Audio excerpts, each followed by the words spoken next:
भूमि सुधारों से क्लास को शुरू करेंगे। जैसे कि मैंने बोला था आपको, आप इस विषय के बारे में क्या जानते हैं? ये भूमि सुधार शब्द जब सुनते हैं तो इंडिया में भूमि सुधारों में क्या चीज़ डिस्कस होती है?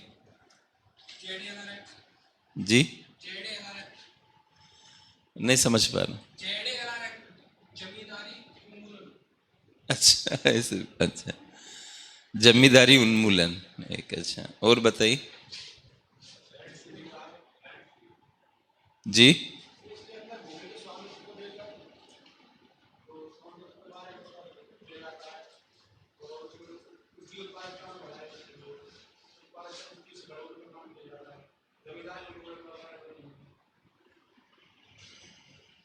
और किस तरह के टॉपिक्स इसमें शामिल रहते हैं भूमि सुधारों में?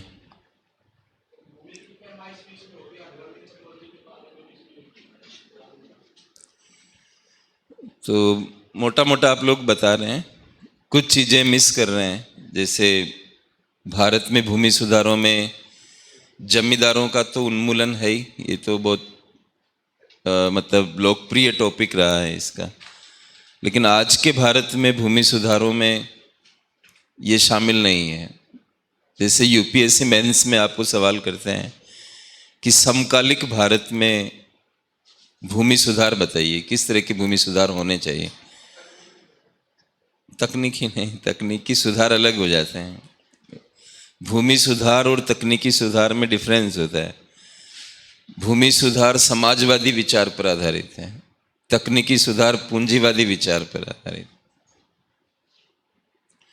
तो दोनों बिल्कुल, एक उत्तरी ध्रुव है तो दूसरा दक्षिणी ध्रुव है। वो मैं पढ़ाऊंगा तो आपको क्लियर होने लगेगा। अमित, एक आधा बंद कर दे यार, आवाज कर रहे हैं, थोड़ा आराम से। अगर इनको बंद करवा दूं चलेगा क्या?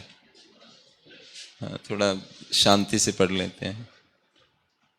सफोकेशन होगा, मैं बता दीजिएगा, वापस करा दूंगा।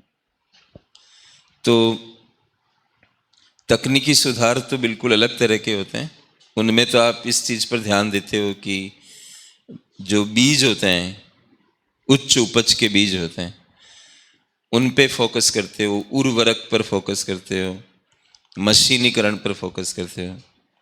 और भूमि सुधार जो होते हैं वो शोषण को दूर करने पर ध्यान देते हैं। जो लोग खेती करते हैं उनका शोषण नहीं होना चाहिए, इस चीज पर फोकस करते हैं। और जहां शोषण की बात करते हो वहां समाजवाद आ जाता है, मार्क्सवाद आ जाता है, समाजवाद आ जाता है। और मार्क्स ने दो तरह के लोगों की बात की। बुर्जुआजी नाम सुना होगा आपने, जो पूंजीपति वर्ग होता है उसको बुर्जुआजी कहते हैं। और जो श्रमिक वर्ग होता है उसको प्रोलेटेरिएट कहते हैं अंग्रेजी में। और हिंदी में तो बुर्जुआजी को कई लोग बुर्जुआजी लिख देते हैं या पूंजीपति लिख देते हैं। और श्रमिक वर्ग के लिए लिखा जाता है सर्वहारा, सर्वहारा वर्ग है। तो मार्क्स का कहना है कि उत्पादन जो होता है, प्रोडक्शन जो होता है, वो एक सहकारी व्यवहार है, कोऑपरेटिव बिहेवियर है।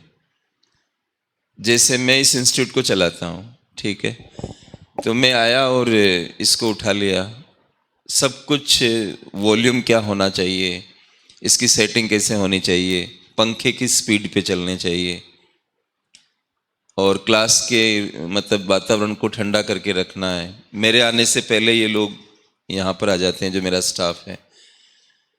तो मैं ये समझूं कि मेरी वजह से इंस्टीट्यूट चल रहा है, तो ये गलत होगा। मतलब ये रामेश्वर की वजह से चल रहा है ऐसा नहीं है, सब लोगों के सहकार से चल रहा है। सहकार मतलब कोऑपरेशन। तो मार्क्स ने जब ये कहा कि उत्पादन एक सहकारी व्यवहार है, तो उनके कहने का अर्थ क्या था? पूंजीपति के अहंकार को तोड़ना था कि पूंजीपति सोचता है कि मेरी वजह से उत्पादन है, मैं पूंजी लगा रहा हूं, मैं श्रमिकों को एक जगह पर लेके आ रहा हूं, मेरी वजह से है ये। और वो कह रहे हैं कि ये सहकार है। मतलब तो मैं जैसे ये अमित है, अभी आवाज लगाई इनको, तो मैं ये कहूँ कि यार मुझे कोऑपरेट कर देना, मेरी क्लास चल रही है, जबकि ये मेरे यहाँ काम कर रहे हैं, लेकिन मेरी लैंग्वेज ऐसी हो कि थोड़ा देख लेना, थोड़ा कोऑपरेट कर देना, तो उनको अच्छा फील होगा कि सर हमसे सम्मान से बात कर रहे हैं। मैं कभी इनको नहीं कहता पानी लेके आना, मैं कहता हूँ पानी मिलेगा, ऐसे तो पानी तो मिलेगा ही, लेकिन एक आप बोलो कि लेके आना, अरे पानी देना, इस तरह से तो लैंग्वेज का फर्क आ जाता है। तो भूमि सुधार बेसिकली, मैं टॉपिक में जाने से पहले इसका मतलब थोड़ा सा संक्षिप्त परिचय दे देता हूँ, ताकि फिर हम लिखेंगे, मैं मतलब फ्रेम पहले थोड़ा सा बना हुआ होगा तो आसानी होगी समझने में। तो भूमि सुधारों में जो कई बार मैंने देखा, मतलब जैसे मैं अभी लाइव क्लास ले रहा था दृष्टि में, तो वो बच्चे क्या करते हैं, मतलब सवाल रनिंग क्लास में नहीं आते हैं, क्लास ख़त्म हो जाती है फिर वो लोग व्हाट्सएप के ऊपर प्रश्न भेजते हैं, तो वहाँ का मैनेजमेंट फिर मुझे फॉरवर्ड कर देता है। अगली क्लास में मैं जाता हूँ, जब उनके प्रश्नों को डिस्कस करता हूँ, पहले पढ़ाता हूँ, लास्ट वाले पार्ट में उनके प्रश्नों का डिस्कस करता हूँ। तो एक स्टूडेंट ने भूमि सुधारों के बारे में, मतलब उसने जिस तरह का सवाल भेजा, उससे मुझे ये महसूस हुआ कि वो ये समझ रहा था भूमि सुधार का मतलब कि भूमि में सुधार करना, मतलब जैसे कोई भूमि बंजर है तो उसमें चेंज कर देना, इस तरह का उसका माइंड चल रहा था। भूमि सुधार का मतलब ये नहीं कि आप भूमि में चेंज कर रहे हो, जैसे कोई बंजर है तो उसको उर्वरक बना रहे हो, उसके लिए कई लोग जिप्सम डालते हैं, खेतों में जिप्सम डालते हैं, जिप्सम डालने से उसकी फर्टिलिटी में कुछ चेंज होता है। तराई क्षेत्र में हम मतलब भूमि को उपजाऊ बनाने की कोशिश करते हैं, क्योंकि वो दलदली ज़मीन होती है, तो उसको ठीक करके और हम मतलब ये कोशिश करते हैं कि इसमें कृषि कार्य हो। ये जो काम हम करते हैं ये भूमि सुधार नहीं है। ऐसे ही जैसे उन्होंने कहा कि तकनीकी सुधार, तो वो मिक्स कर गया। यूपीएससी में आप कब अच्छा कर सकते हो, जब आपको क्लैरिटी हो कि ये चीज़ ये है, ये चीज़ ये है, ये चीज़ है। न सिर्फ कौन सी चीज़ क्या है ये पता होना चाहिए, बल्कि कोई चीज़ किसी और से कैसे अलग है ये भी पता होना चाहिए। जैसे आप किसी से पूछो काला धन क्या होता है, तो उनको वेग आइडिया होता है, क्लियर नहीं होता है कि काला धन किसको कहते हैं। अब कई लोग ये सोचते हैं कि काले धन का मतलब होता है कि गलत कामों से जो पैसा एकत्रित हो जाता है उसको हम काला धन कहते हैं, ऐसा लोग सोचने लग जाते हैं। जबकि काले धन का मतलब ये नहीं होता है। काले धन का मतलब होता है कि ऐसी इनकम या प्रॉपर्टी जिस पर टैक्स बनता है लेकिन आपने टैक्स नहीं दिया है। तो टैक्स जिस धन पर नहीं देते हो आप, लेकिन कौन सा धन जिस पर टैक्स बनता है, जैसे कृषि कृषि से जो आय आती है इस पर इनकम टैक्स नहीं लगता हमारे यहाँ। तो हम ये नहीं कह सकते कि भारत में किसान काला धन इकट्ठा कर रहे हैं क्योंकि वो टैक्स नहीं दे रहे हैं, ऐसा आप नहीं कह सकते, क्योंकि उनकी इनकम पर टैक्स नहीं बनता है। टैक्स बनता हो फिर आप नहीं देते हो, तो इसको हम बोलते हैं काला धन। और जो गलत कामों से पैसा इकट्ठा होता है उसको हम कहते हैं डर्टी मनी, गंदा धन। एक होता है काला धन, एक होता है गंदा धन। और ये सब चीज़ें क्या होती है, आप इंटरव्यू में जब जाओगे तब आपको समझ में आएगा कि, और वो एक अलग स्टेज है, वहाँ आपको स्टार्ट करेंगे काले धन से और इतनी बातें पूछ लेंगे कि आप उत्तर देते नहीं बनेगा, और लास्ट स्टेज में आकर भी हम वापस लौट के आ जाते हैं। आते हैं 3 में से 2 लोग तो लौट कर आते ही हैं वापस, जबकि वो इतने प्रतिभावान हैं। तो ऐसी छोटी छोटी जो बातें होती है। अब डर्टी मनी और ब्लैक मनी, डर्टी मनी नाम ही कह रहा डर्टी, डर्टी यहां आप कह सकते हो कि किसी ने रिश्वत से पैसा कमाया, डर्टी मनी है। तस्करी से पैसा कमाया, स्मगलिंग से पैसा कमाया, आप कहोगे कि ये डर्टी मनी है।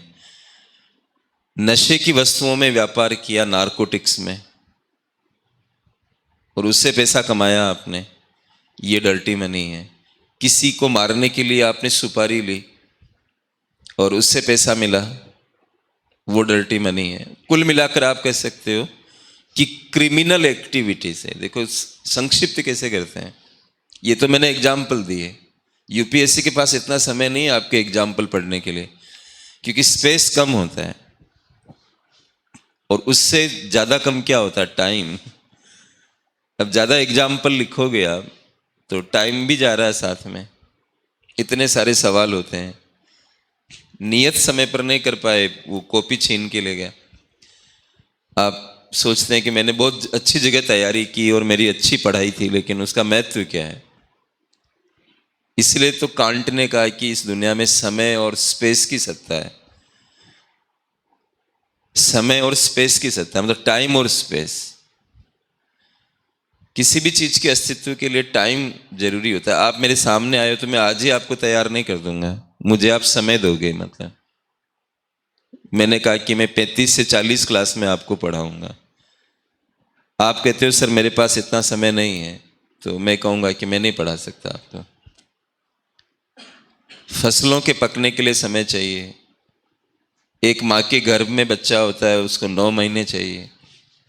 टाइम, मतलब बिना टाइम के कैसे आप कर सकते हो। और स्पेस, माँ की कोख अगर बड़ी नहीं हो पाती है तो क्या बच्चा ग्रो कर सकता है। स्पेस नहीं मिला उसे। हम लंबे होते हैं तो स्पेस है, तब तो लंबे हो रहे हैं। स्पेस को हटा दो, फिर अपने बारे में सोचो, तो आपको पता लग जाएगा कि मेरा अस्तित्व ज़्यादा फाइनल है या स्पेस का फाइनल है। तो जिसकी फाइनल सत्ता होती है वही रियल माना जाता है, दर्शन शास्त्र कहता है इन्हें। तो टाइम इंपॉर्टेंट बन जाता है। तो आप संक्षिप्त नहीं लिखोगे, तो मौका देखकर काम करना होता है। स्पेस का में तो आप लिख दीजिए कि डर्टी मनी पर सवाल आता है, आएगा कभी, तो पहले आया हुआ भी है। मनी लॉन्ड्रिंग पर, आपकी इंटरनल सिक्योरिटी में तो है ही ना मनी लॉन्ड्रिंग, क्योंकि मनी लॉन्ड्रिंग का संबंध डर्टी मनी से होता है। लॉन्ड्री में क्या करते हैं, कपड़े धोते हैं। तो कौन सी मुद्रा को धोया जाएगा, जो मतलब डर्टी है। तो मनी लॉन्ड्रिंग में लोग क्या दिखाते हैं, कमाते क्रिमिनल एक्टिविटी से है, और दिखाते यह है कि वो अच्छी एक्टिविटी से आया है। जैसे आप मेरा केस ले सकते हो, मतलब समझाने के लिए। सपोज मैं नशे के वस्तुओं में व्यापार करता हूं और हमें कैश पैसा मिलता है। जो लोग गलत काम करते हैं वो बैंक से थोड़ी लेन देन करते हैं, कैश में करते हैं। अब मैं कोचिंग चला रहा हूं, तो आप लोग आ रहे हैं, साइन कर रहे हैं, कितने लोग एडमिशन लेंगे तो बाद का विषय है। लेकिन हम दिखा सकते हैं कि ये बच्चे हमारे यहाँ पढ़ रहे थे। आपके नाम की रसीदें काट कर और बैंक में पैसा जमा करा दें, रोज थोड़ा थोड़ा पैसा जमा कराते जाएं, तो सरकार को क्या लगेगा कि कोचिंग से पैसा आया है, जबकि आया कहाँ से है, नारकोटिक से। इस तरह की जो प्रोसेस होती है, इसको क्या कहते हैं, मनी लॉन्ड्रिंग, जो डर्टी मनी को इस तरह से कहते हैं। तो इस तरह से जो ये छोटी छोटी बातें हैं, इनको ध्यान में ज़्यादा रखना होता है। ज़्यादा पढ़ने से नहीं होता है, मतलब जो ज्ञान है उसको सही वर्गीकरण आप कर सकते हो, तब आपको फायदा है। तो भूमि सुधारों के अंदर हम लोग ज़्यादा जो चीज़ें पढ़ने, जमींदारों का उन्मूलन भी हमने इसी पर्पज से ही किया, क्योंकि वो शोषण बहुत कर रहे थे किसानों का। और उनका उन्मूलन होने के बाद भी आज भी भारत में शोषण हो रहा है। लेकिन कौन कर रहा है, जमींदार नहीं कर रहे हैं। जमींदारों का तो उन्मूलन हो चुका है। तो यूपीएससी में आप जमींदार शब्द नहीं लिख सकते आज के भारत में, आपको लिखना पड़ेगा भूस्वामी। राइट, जैसे मेरे भी गांव में खेत है राजस्थान में, तो आप मुझे जमींदार बोलचाल में बोल सकते हो, बोलचाल की भाषा में, लेकिन वैसे मैं जमींदार नहीं हूं, मतलब कानूनी लैंग्वेज में नहीं हूं, क्योंकि जमींदार खत्म हो चुके हैं। तो आप मुझे क्या कह सकते हो, भूस्वामी, ये बोल सकते हो, जमींदार नहीं कह सकते। तो ये कहा जाता है कि आज के भारत में भूस्वामी अभी भी ज्यादा लगान वसूल रहे हैं, अभी भी। तो लगानों का क्या होना चाहिए? कंट्रोल होना चाहिए।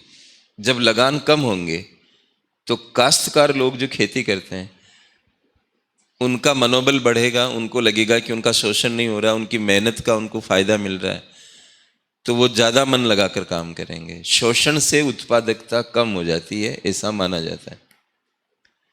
तो भूमि सुधारों में ये टॉपिक पढ़ेंगे, जमींदारों का उन्मूलन भी पढ़ेंगे, लेकिन आज के भारत में वो टॉपिक प्रासंगिक नहीं है। और यूपीएससी आपसे सवाल करे कि समकालिक भारत में कौन से भूमि सुधार होने चाहिए, तो आप जमींदारों का उन्मूलन उसमें नहीं लिखना है आपको, क्योंकि जमींदार हमारे यहाँ नहीं है। अब वो मैं पढ़ाऊंगा तब आपको क्लियर कराऊंगा। उसके बाद और क्या इश्यूज है भूमि सुधारों में भारत में? आर्टिकल 39B के बारे में आपका क्या परिचय है? मतलब 39B में क्या लिखा हुआ है, कोई भी बताएं मुझे। मतलब 39B और 39C जो ये आर्टिकल है हमारे, तो काफी महत्वपूर्ण आर्टिकल है। 39B और 39C, तो इनकी विषय वस्तु क्या है? कोई भी ट्राई करें। एक मिनट करें, मैं बाद में पूछता हूं आपसे। इधर से कोई?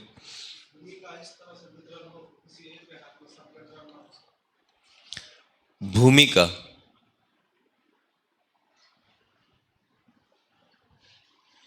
आप कोई भी? भौतिक संसाधन, भूमि शब्द नहीं इस्तेमाल हुआ है, भौतिक संसाधनों का उचित वितरण की बात की गई है इसमें बी में। और भौतिक संसाधन में सबसे इंपॉर्टेंट जो संसाधन है वो भूमि है, राइट। तो हमारे देश में 56% ग्रामीण परिवार भूमिहीन है, मतलब उनके पास जमीन नहीं है। आप ग्रामीण क्षेत्रों की गरीबी दूर करना चाहते हो तो कई सारे उपाय हैं, लेकिन एक इंपॉर्टेंट उपाय जो करना चाहिए भारत को, वो कृषि भूमि का सही वितरण लोगों के पास होना चाहिए। ये वर्ल्ड बैंक भी कहता है। वर्ल्ड बैंक एक पूंजीवादी संस्थान है, तो आपको पता ही है। ऐसे संस्थान भी सही डिस्ट्रीब्यूशन की बात कर रहे हैं। पूंजीवाद में डिस्ट्रीब्यूशन पे ध्यान नहीं दिया जाता है, पूंजीवाद तो विषमताओं पे चलता है। लेकिन फिर भी वर्ल्ड बैंक ने बोला कि भारत को अगर ग्रामीण प्रदेशों की गरीबी दूर करनी है तो उनको भूमि सुधारों पर ध्यान देना होगा, और भूमि सुधारों के अंतर्गत आपको निर्धन लोगों को भूमि का वितरण करना होगा। ये टॉपिक आज भी भारत में महत्व रखता है, क्योंकि मैंने एक डेटा बोला 56% ग्रामीण परिवार भूमिहीन है भारत में। और ये 2011 की एक सामाजिक आर्थिक जातिगत जनगणना थी, उसका डेटा है ये। अब हम आगे 2021 में, तो कई सर्वे हो नहीं पाते हैं टाइम टू टाइम, तो जो वो गणना थी उसका डेटा मैंने कोट किया आपके सामने। तो ये भी हमें करना पड़ेगा, मतलब भूमि सुधारों के अंदर ये टॉपिक भी है। और सबसे महत्वपूर्ण टॉपिक जो है कि हमें रैंक करना पड़े कि सबसे इम्पोर्टेंट, वो है छोटे खेतों की समस्या। भारत में खेत बहुत छोटे छोटे हो गए, इतने छोटे हो गए हैं कि आप उसको, कई लोग क्या करते हैं, देखो जैसे एक खेत इस क्लासरूम जितना ही हो, तो कोई किसान आपको लगेगा कि वो खेती करेगा इस तरह के क्लासरूम वाली साइज में। तब फिर लोग क्या करना शुरू कर देते हैं, नॉन एग्रीकल्चरल यानी गैर कृषि कार्यों में उसका इस्तेमाल करना शुरू कर देते हैं। गैर कृषि कार्य किस तरह के? जैसे वहां पर पशु बांधने लग जाएंगे, बाड़ा बना देंगे। बाड़ा जानते हो आप? मतलब चारों तरफ घेर के, है ना, वो कांटे की छड़ें लगा देते हैं और कुछ लगा के एक मतलब बाउंड्री बना देते हैं, वो बाड़ा बन गया। उसके बाहर एक छोटा सा गेट लगा देते हैं। अब उसमें भैंस बांध रहे हैं, उसमें गाय बांध रहे हैं, चारा डाल देते हैं, उसमें चारे का ढेर लगा देते हैं। उपले देखे होंगे आपने, उपले उपले इकट्ठे कर लेते हैं। लकड़ी जो इधर उधर की होती है, ईंधन के लिए इस्तेमाल करते हैं, वो लकड़ी वहां पर जमा कर देते हैं। तो क्या भारत की भूमि, देखो मैं जाऊंगा लिखाऊंगा आपको, थोड़ा विश्लेषण करना चाह रहा हूं। आपकी सहमति है ना इस चीज के लिए? ओके। तो मतलब वो ऐसे चीजों में इस्तेमाल शुरू कर देते हैं। नतीजा क्या होगा कि भारत के कृषिगत उत्पादन पर उसका प्रभाव पड़ेगा, क्योंकि ऑलरेडी हमारे देश में क्या हो रहा है, औद्योगिकीकरण की वजह से, शहरीकरण की वजह से और इंफ्रास्ट्रक्चर की वजह से आजकल हमारी सरकार बड़े बड़े एयरपोर्ट, एक्सप्रेस हाईवेज, कई तरह के जोन्स जैसे special economic zone, investment zone, मतलब इस तरह की चीजें जो बना रही है, बड़ी बड़ी मंडियां, टर्मिनल मार्केट्स, तो उनमें सब में जगह चाहिए बहुत सारी, तो जगह उसमें भी हमारी बर्बाद हो रही है। अब ले देकर जो जमीन है उसको हम उसमें भी हम बाड़ा बना देंगे, तब तो ये भारत के लिए, किसान के लिए, दो शब्द होते हैं इकोनॉमिक्स में, माइक्रो इकोनॉमिक्स और मैक्रो इकोनॉमिक्स, राइट। एक व्यक्ति का अर्थशास्त्र जो होता है वो माइक्रो इकोनॉमिक्स है, मतलब एक व्यक्ति को ध्यान में रखकर आप दिमाग लगाते हो। जैसे एक उपभोक्ता है, एक उपभोक्ता क्या करता है, कीमत कम होने पर क्या करेगा? आपके मन में ख्याल आया कि कीमत कम होगी तो मांग बढ़ेगी, एक उपभोक्ता मांग बढ़ाएगा। ऐसे ही एक उपभोक्ता की आय बढ़ती है तो क्या करेगा? तो आपके दिल ने कहा कि वो मांग बढ़ाएगा, क्योंकि उसकी इनकम बढ़ गई। एक उपभोक्ता चाय पीता है और कॉफी भी पीता है, मतलब न्यूट्रल है दोनों में, चाय भी पी सकता है, कॉफी भी पी सकता है। किसी ने कहा कि कॉफी की कीमत बढ़ जाएगी तो चाय पर क्या फर्क पड़ेगा? ये इसने दिमाग लगाया कि कॉफी की कीमत बढ़ जाएगी और चाय भी पी सकता है, तो फिर वो चाय पिएगा। तो आप कहोगे कि चाय की मांग बढ़ गई। एक को पढ़ रहे हो आप, इसको कहते हैं माइक्रो इकोनॉमिक्स।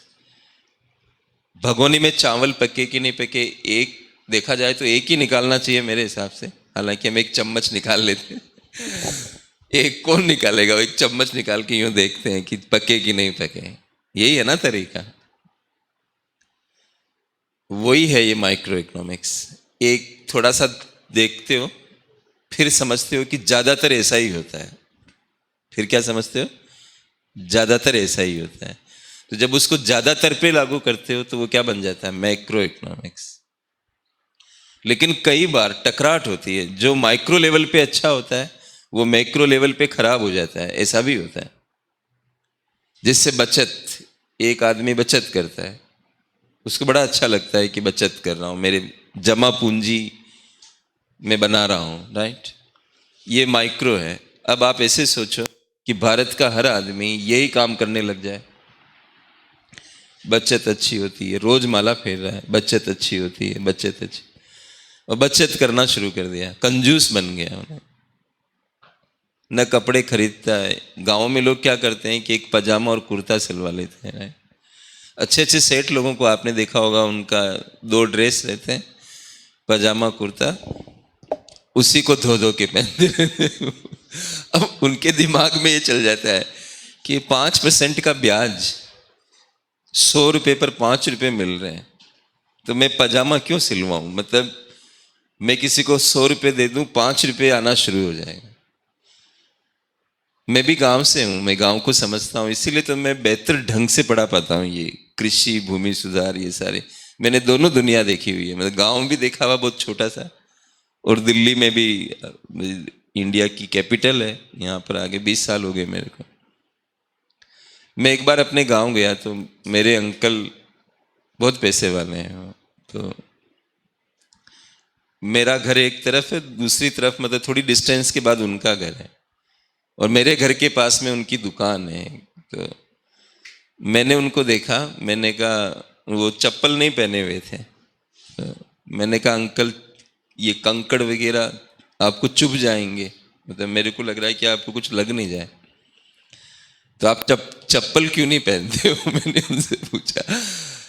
वो बोले यार तुम लोग जो है ना, मतलब शहर में जाकर पता नहीं क्या हो जाता है तुम लोगों को, दुकान मेरी इधर है, घर मेरा उधर है, अब कई बार सामान लाना पड़ता है, घर में पड़ा रहता है, तो मेरे को 20-25 चक्कर काटने पड़ते हैं, मतलब घर से दुकान के बीच में।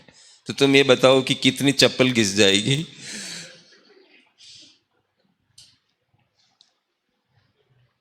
ये वाकई में प्रैक्टिकल एग्जाम्पल दे रहा हूं कि कितनी चप्पल घिस जाएगी, मैं तो मेरी चप्पलें ही टूट जाएगी। तो मैं ऐसे ही चल रहा हूं। मैंने कहा अजीब स्थिति है। फिर मैं दिवाली के ऊपर गया उनसे मिलने के लिए, पैर छूने के लिए जाते हैं। जब गांव में था तब तो मतलब इधर भी था, जब दिवाली मनाने गांव गया मैं। अब वह घर के आसपास उनके कुछ गड्ढे हो रखे थे मतलब जमीन में। तो मुझे थोड़ा सा लगा मतलब कि मेरा जूता ऐसे फंस गया, और इसे मैं उनके अंदर गया। मैंने कहा अंकल आपने बाहर लाइट नहीं जला रखी है, दिवाली है आज तो। बोले यार क्या करें, मतलब सामने वाला कभी लाइट नहीं जलाता है। हमारा घर इधर है, वो सामने वाला जो है वो लाइट जलाता ही नहीं है, तो मैं क्यों जलाऊं, मेहमान तो उसके भी आते हैं। वो नहीं जला रहा इसलिए मैं भी नहीं जला रहा हूं। मैंने कहा आपको तो पता है ना मैं दिल्ली से आया हुआ हूं, आपके घर तो आऊंगा ही। आपने सोचा नहीं कि रामेश्वर को कैसा लगेगा। अरे तुम लोगों को गोद में खिलाया है, तुम ऐसी बात कर रहे हो कैसा लगेगा। तुम जानते नहीं हो ये पड़ोसी बहुत खराब है। मैंने ठीक है। वो मेरे रियल अंकल नहीं थे, मतलब दूरस्थ रिश्ते में थे, एक ही कास्ट के हो जाते हैं ना, तो तब ये इस तरह का। लेकिन वो रहता है कि भाई दिवाली होली आप जाके मिलो, मतलब ये। तो वो बचत पे बहुत फोकस कर रहे थे, मतलब मैं कहना ये चाह रहा हूँ कुल मिलाकर। अब एक आदमी उनकी तरह हो जाए तो भारत में रिलैक्स वगैरह की चप्पल कैसे बिकेगी, आप ये समझाइए। अब जो माइक्रो आप सोच रहे हो वो मैक्रो में जाके क्या हो गया, खराब हो गया। समग्र स्तर पर बचते हैं, लेकिन बजट आप पढ़ते हो तो भारत सरकार तो बजट में बचत पर फोकस करती है।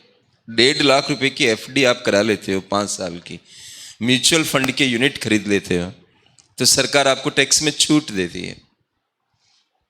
तो क्या सरकार माइक्रो इकोनॉमिक्स है? नहीं, सरकार तो पूरे इंडिया के लिए मैक्रो है। फिर वो बचत पे ध्यान क्यों दे रही है? राइट। तो ये सारी उलझने आपको लग रही होगी, उनको मैं सुलझा दूंगा टाइम आने पर।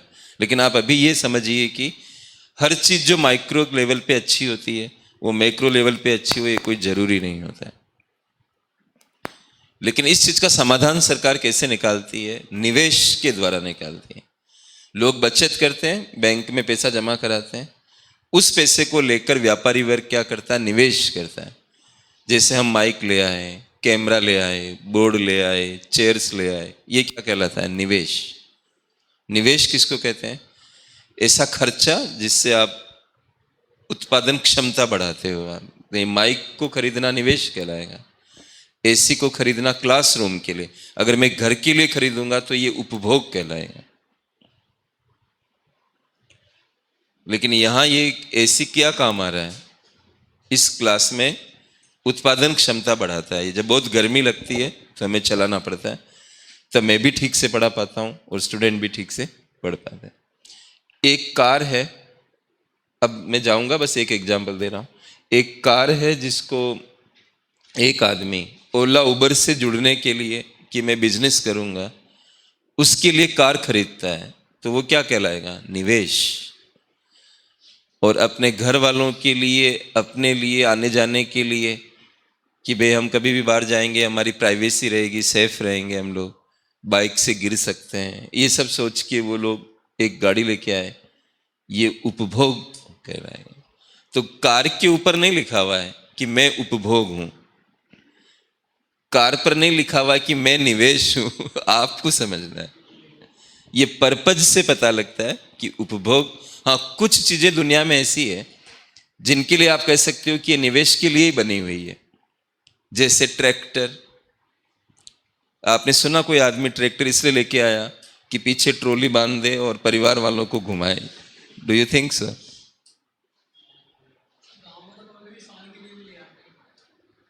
अब शान के लिए ले आए तो फिर उपभोग हो जाएगा वो। भाई मैं कोई वो नहीं कह रहा हूं, लेकिन ट्रैक्टर आमतौर पे वो लाके खड़ा नहीं करेंगे, मुझे ऐसा लगता है। और अगर ऐसा है तो आप उपभोग बोल सकते हो। चलो अब ट्रैक्टर मान लो कंफ्यूजन वाली स्टेट में चल रहा है, तो आप जेसीबी ले आओ। अब वो भी कोई शान खिला के बाहर खड़ा कर दे रहा है, तो उसका तो हम कुछ नहीं कर सकते। हाँ, एक बार ऐसा ख्याल मुझे आया था, वो अलग केस में आया था। ये विजय माल्या वगैरह के ये हवाई जहाज बिक रहे थे, मतलब तो एक बार मैंने अखबार में पढ़ा कि उन्होंने 20 लाख रुपए में एक हवाई जहाज बेचा है, मतलब जो बिल्कुल बेकार इस तरह का फालतू टाइप का जो था, तो वो किसी ने खरीद लिया। उस दिन मेरे को अफसोस हुआ था। और ये एग्जाम्पल क्रिएट नहीं कर रहा हूं, ऐसे क्रिएट हो सकते हैं क्लास में, जब तक आप वास्तव में ये सोचे नहीं हो तो अचानक कैसे क्रिएट हो जाएगा। मैंने न्यूज़पेपर में देखा कि 20 लाख में उसका स्क्रैप वाला था कोई, तो वो स्क्रैप वैल्यू थी उसकी 20 लाख रुपए। उस दिन मुझे लगा था कि ये मेरे, मतलब मुझे पता लगता तो मुझे खरीद लेना चाहिए था ऐसे। और उसका कारण एक ही था कि मैं इसको अपने गांव में ले जाऊंगा और गांव के बाहर खड़ा कर दूंगा। तो मेरे गांव के बच्चे और दूसरे लोग, मतलब ये आसपास के गांव वाले भी आके वो हवाई जहाज को देखेंगे, मतलब और खुश होंगे। कभी पिकनिक मनाने के लिए कि चलते हैं उस गांव में, वहाँ पर हवाई जहाज है, और लोग फोटो सेल्फी ये सब भी लेंगे। तो वो उसमें बिजनेस पर्पज नहीं था, तो आप कह सकते हैं कि ये कंजप्शन और उससे रिलेटेड ही पर्पज था। मतलब हवाई जहाज भी आप इस वजह से खरीद सकते हो। लेकिन ये आइडिया मेरे को आया कहाँ से, क्योंकि यहाँ पर कोई एक है रेस्टोरेंट जो हवाई जहाज में, मतलब वो लेके आया और उसी में रेस्टोरेंट बना रखा है। वो निवेश कहलाएगा फिर, क्योंकि वो रेस्टोरेंट चला रहा है उसमें, लोग खुश होके उसमें जाते हैं, बुक कराते हैं पहले, और फिर इस तरह का कुछ है, राइट। तो इस तरह से है। तो ये तो ऐसे बातचीत की आप लोगों से। हम पढ़ना शुरू कर लेते हैं। भूमि सुधार हेडिंग लगाते हैं, राइट। ये तो आपने बताया ही नहीं, मतलब 39B तो हो गया, सी नहीं बताया आपने। अब आप बताओ।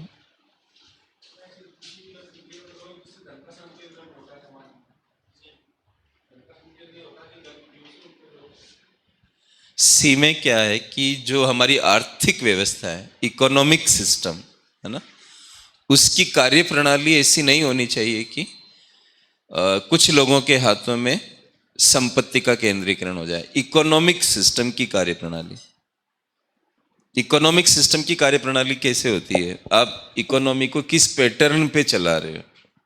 जैसे बाजार आधारित अर्थव्यवस्था है, समाजवाद आधारित अर्थव्यवस्था है, किस तरह की है। आज अगर हम भारत में सबको बराबर बराबर कर दें, मतलब बिल्कुल बराबर कर दें, सबके पास बराबर प्रॉपर्टी है, फिर इस देश को चलाएं, तो हमारा इकोनॉमी को चलाने का सिस्टम क्या है। सपोज इसको हम कर देते हैं बाजार आधारित, तो धीरे धीरे ये हो सकता है कि वापस केंद्रीकरण होना शुरू हो जाए, क्योंकि बाजार जो होते हैं वो मतलब इस चीज पर ज्यादा फोकस करते हैं कि आपकी कैपेसिटी क्या है। जैसे मान लीजिए संपत्ति तो बराबर है, लेकिन एक व्यक्ति ज्यादा टैलेंटेड है दूसरों की तुलना में, उसके आइडियाज बहुत अच्छे हैं, मैनेजमेंट अच्छा कर सकता है, कॉमर्शियल विचार उसके बहुत अच्छे हैं, मार्केटिंग अच्छी आती है उसे, तो धीरे धीरे एक छोटी कंपनी बनाएगा और फिर आगे निकल सकता है।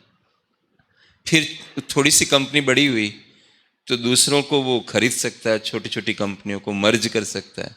ऐसे धीरे धीरे ये रिलायंस वगैरह जैसी कंपनियां, धीरू भाई अंबानी, और ये मतलब शुरू से बड़े थोड़ी थे।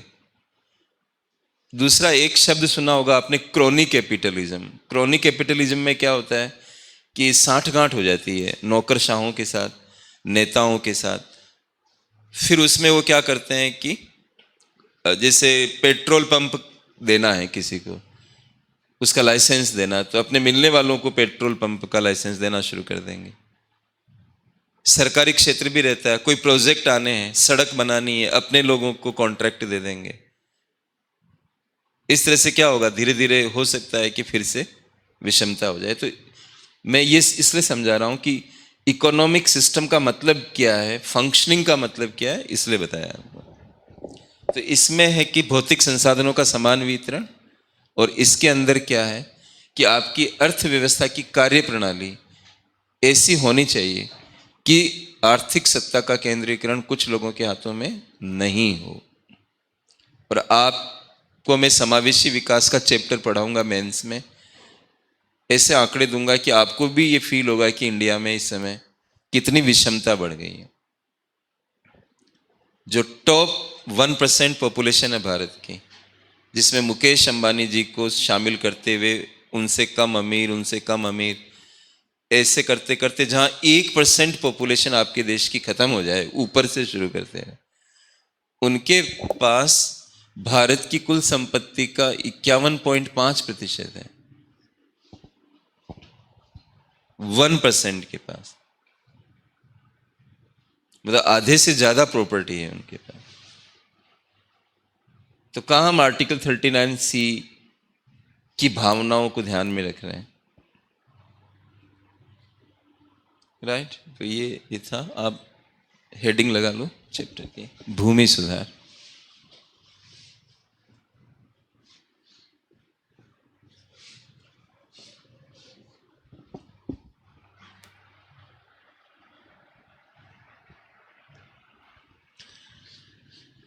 और अंग्रेजी में भूमि सुधार को लैंड रिफॉर्म्स कहते हैं।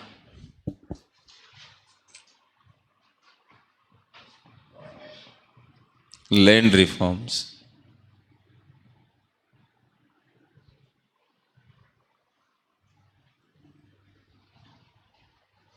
ये तो टॉपिक हुआ। अब सबसे पहले हम लोग प्रस्तावना लिखेंगे।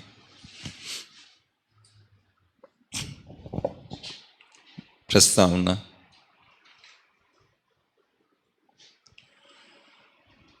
लिखिए इसमें, भारत में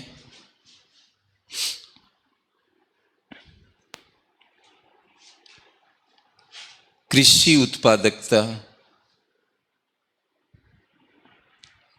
उत्पादकता को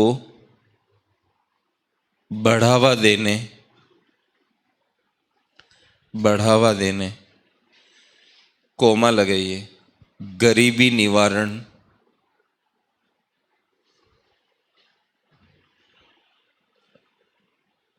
और सामाजिक न्याय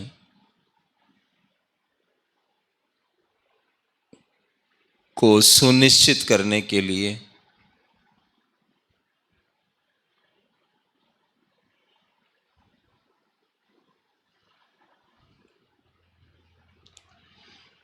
भूमि सुधारों को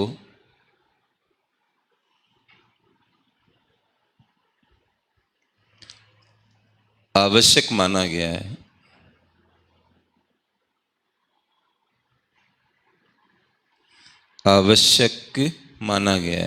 इसके पीछे ब्रैकेट में लिखिए, कोष्टक का निशान बनाकर, यूपीएससी मेंस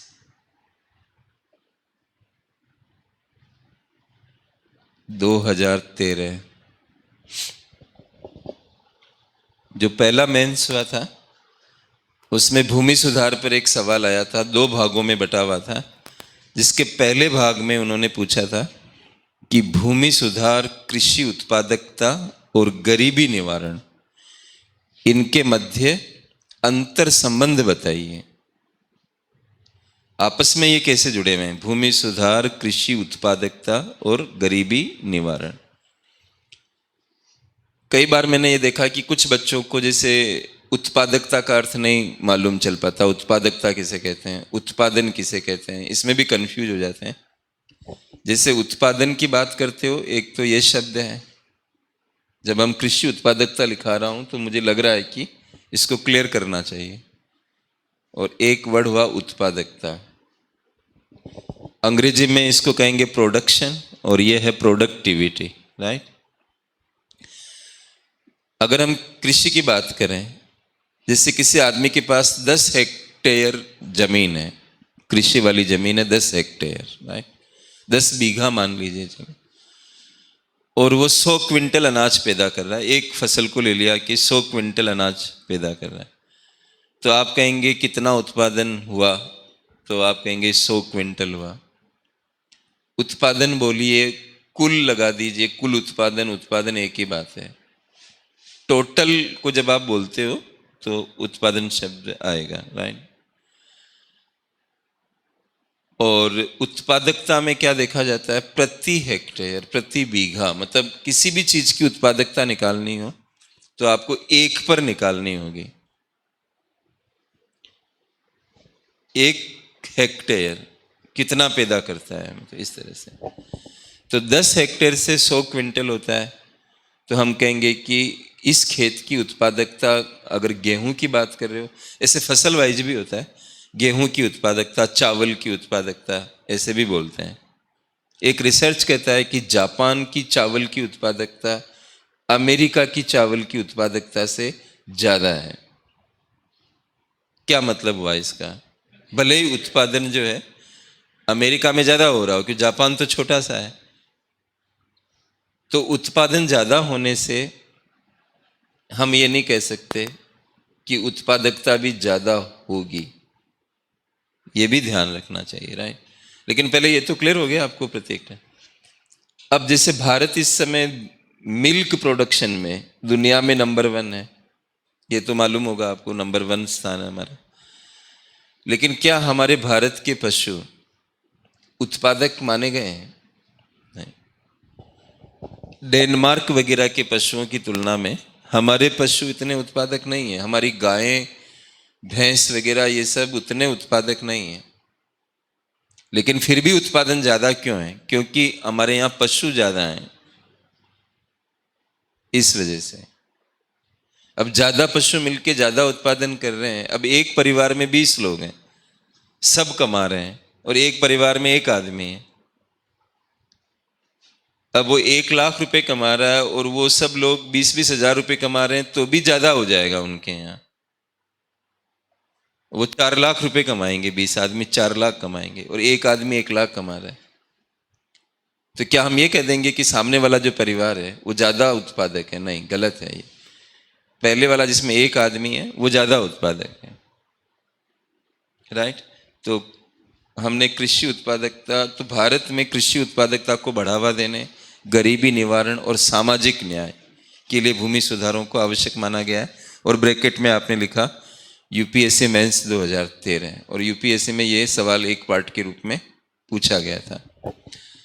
तो मैं एक डायग्राम बनाऊंगा, उसके बाद आपको लिखाऊंगा। तो कुछ कुछ चीजें बीच में जब आएगी तो आप ऐसे नोट्स में आगे बढ़ जाना, लेकिन उनको बॉक्स में बंद कर देना, ताकि वो अलग आपके दिमाग में रखी अलग बात थी, मतलब जुड़ी हुई तो इसी से है, लेकिन लेखन के अंदर नहीं ला रहा हूं मैं। अब डायग्राम वगैरह बनेंगे तो मैं समझाने के लिए बना रहा हूं। आप वहां भी बना सकते हो यूपीएससी में। एक बार इस अंतर संबंध को समझाने के लिए मैं डायग्राम बना रहा हूं।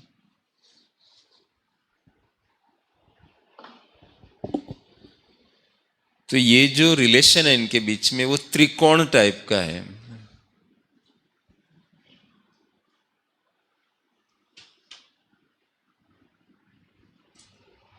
तो यहां पर मतलब भूमि सुधार ऊपर ही ऊपर लिखेंगे हम लोग।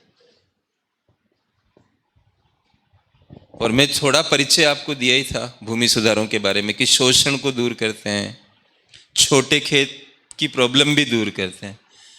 तो छोटे खेत ठीक ठाक बड़े हो जाते हैं तो उत्पादकता बढ़ती है। तो भूमि सुधारों से एक तरफ क्या होगा कि कृषि उत्पादकता,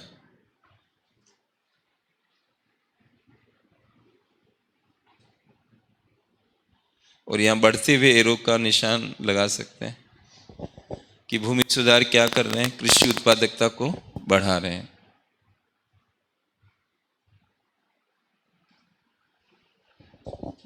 कृषि उत्पादकता की तरफ जा रहे हैं, ये बढ़ रही है, राइट। और भूमि सुधारों में मैंने ये भी कहा कि हम निर्धन लोगों को भूमि का वितरण भी करते हैं। तो भूमि सुधार सीधा क्या करेंगे? गरीबी को कम करेंगे,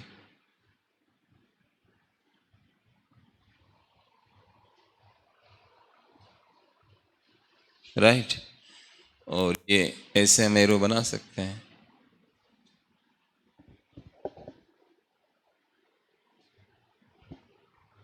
डायरेक्ट भी गरीबी कम करेंगे, क्योंकि किसके माध्यम से करेंगे? निर्धनों को भूमि का वितरण के, चाहे तो मतलब ब्रैकेट में यहां लिख सकते हो, निर्धनों को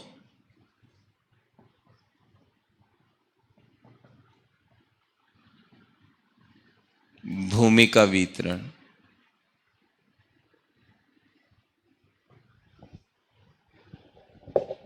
निर्धनों को भूमि का वितरण करके गरीबी। अच्छा, दूसरी बात और है कि कृषि उत्पादकता बढ़ने से भी गरीबी दूर होगी। ये बढ़ने से, एक अर्थशास्त्री थे वीएम डांडेकर, नाम सुना आपने? वीएम डांडेकर। उन्होंने एक लाइन बोली थी, वो मैं लिख रहा हूं, वो आपके काम भी आ सकती है। थोड़ा स्पेस भी नोट्स में छोड़ सकते हो साइड में, वहां भी कुछ लिख सकते हो। तो उन्होंने एक लाइन बोली थी, agriculture is the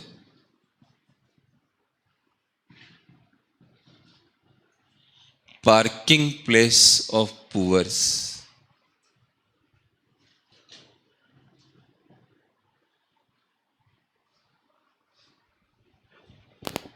agriculture is the parking place of poors.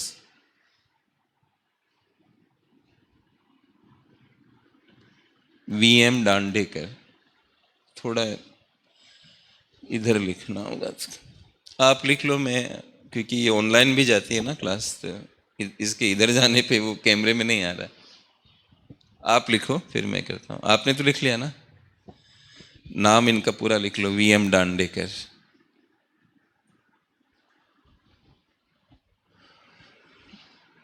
Agriculture यहाँ मेरे को लिखना पड़ेगा, agriculture is the parking place of poors.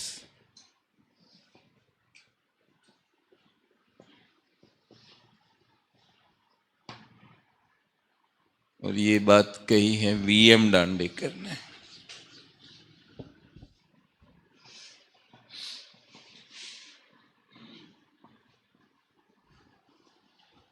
VM Dandekar, agriculture is the parking place of poors. इसका मतलब क्या है?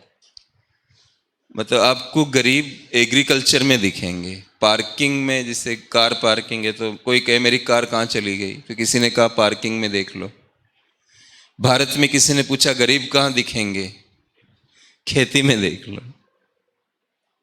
मैं तो कोटेशन ले रहा हूं ना, अपनी बात नहीं कह रहा हूं। अपनी बात तो मैं समझाने में करता हूं, बाकी जितनी चीजें आती है वो किसी न किसी की है। बस मेरा काम है प्लेसमेंट करना, कि इसको यहाँ प्लेस करना है, इसको यहाँ प्लेस करना है। यही कला आपको सीखनी है कि किसी चीज को कैसे प्रमाणित करना है। तो ये भी मैंने क्लियर कर दिया कि गरीब कृषि में है। अब कृषि की उत्पादकता बढ़ेगी तो आय बढ़ेगी ना संबंधित लोगों की। तो इसलिए इधर से भी हम किधर जाएंगे? गरीबी के कम होने की दिशा में।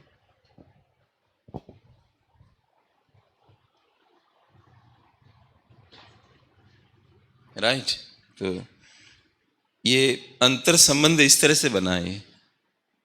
इसके बाद पैराग्राफ चेंज करके फिर आप लिखिए।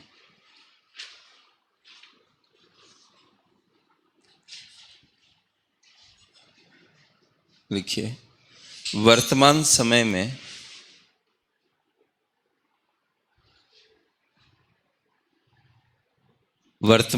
में अधिकांश लोगों का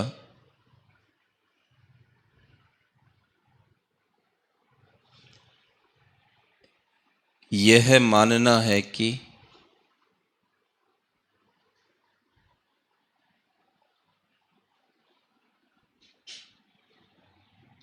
भारत में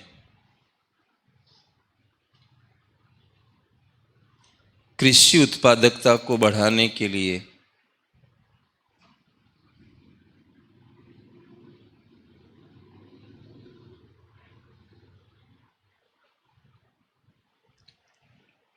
तकनीकी सुधार पर्याप्त नहीं है।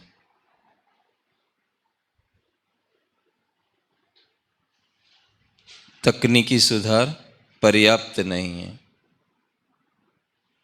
पूर्ण विराम लगाइए। उनके साथ साथ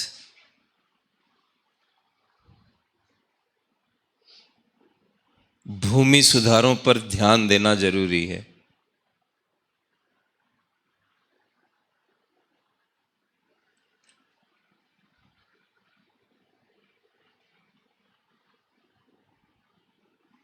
पूर्ण विराम लगाइए। वर्तमान में तकनीकी सुधारों की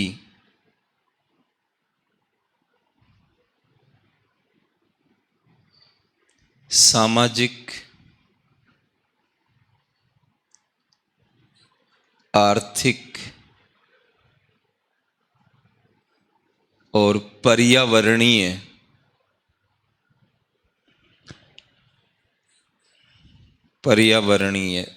लागत बढ़ती जा रही है।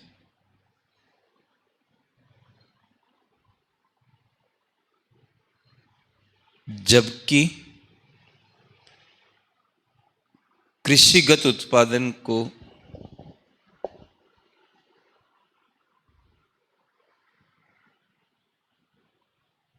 बढ़ाने में उनका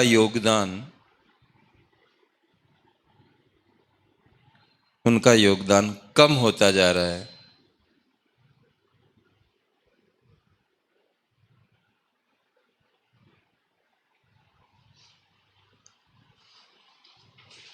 एक डायग्राम और बनाऊंगा मैं, लेकिन तकनीकी सुधार जो है, अब अलग दिख रहे हैं ना लैंग्वेज में। हम कह रहे हैं तकनीकी सुधारों के साथ भूमि सुधार होना चाहिए। अगर भूमि सुधार में ही तकनीकी सुधार हो तो फिर हम ये बात नहीं कह पाते, नहीं?